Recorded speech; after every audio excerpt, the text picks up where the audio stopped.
Hello বন্ধুরা, তোমরা সবাই কেমন আছো? আশা করি সবাই ভালো আছো, আমিও ভালো আছি। আজকে বানাবো চিকেন বিরিয়ানি। তো অনেকেরই চিকেনে গন্ধ দেয়, প্রবলেম হয়। তো সেই কারণে নুন হলুদ মাখিয়ে চিকেনটাকে ভেজে নেব। এই প্রবলেমটা আমার বরের হয়, তাই জন্য নুন হলুদ মাখিয়ে রেখেছি। এবার কড়াইতে তেল দিয়ে দিয়েছি, এবার ভেজে নেব।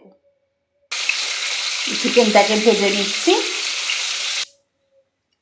চিকেনগুলো ভিজে তুলে রাখলাম। এবার ওই তেলের মধ্যেই আলুগুলো ভাজতে দিয়ে দেবো।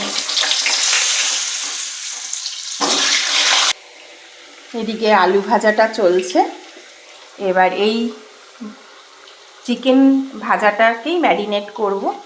এর জন্য নিয়ে নিয়েছি জিরে, ধনে, লঙ্কা গুঁড়ো আর সবজি মশলা। দেব দই, এটা আদা রসুন কাঁচা লঙ্কার পেস্ট, আর এভারেস্টের বিরিয়ানি মশলা। এটা দিয়ে এবার ম্যারিনেট করে রাখবো আধা ঘন্টা। চিকেনটা ম্যারিনেট করা হয়ে গেছে। এখানে আলুটা ভেজে তুলে রেখেছি। আর এবার কিছুটা পেঁয়াজের বেরেস্তা করব বলে এটা ভাজা চলছে। পেঁয়াজের বেরেস্তাটা করে রেখে দিলাম। এবার ওই তেলের মধ্যেই একটুখানি ঘি দিয়ে মিলিয়ে দেব। মিলিয়ে এবার পেঁয়াজগুলো দিয়ে দেব ভাজার জন্য। পেঁয়াজটা ব্রাউন কালারের হয়ে এসছে।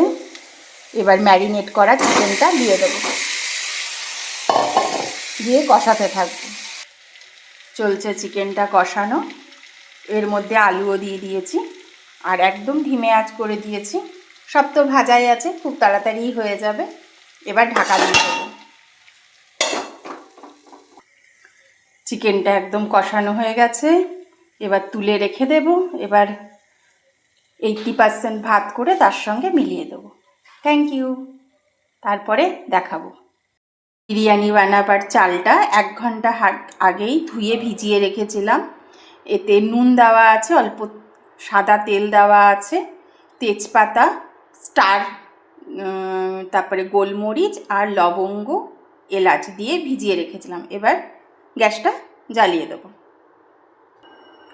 ভাতটা 80% হয়ে গেছে। এবার চিকেন বেরেস্তার সঙ্গে একটা লেয়ার বানিয়ে দমে দেব। আমাদের বিরিয়ানিটা লেয়ার বানিয়ে বসিয়ে দিয়েছি। এবার একটু দিয়ে দেব কেওড়া জল আর একটু দিয়ে দিচ্ছি কি বলে রোজ ওয়াটার দিয়ে এবার দমে কিছুক্ষণ থাকবে। তাহলে আমাদের বিরিয়ানি রেডি।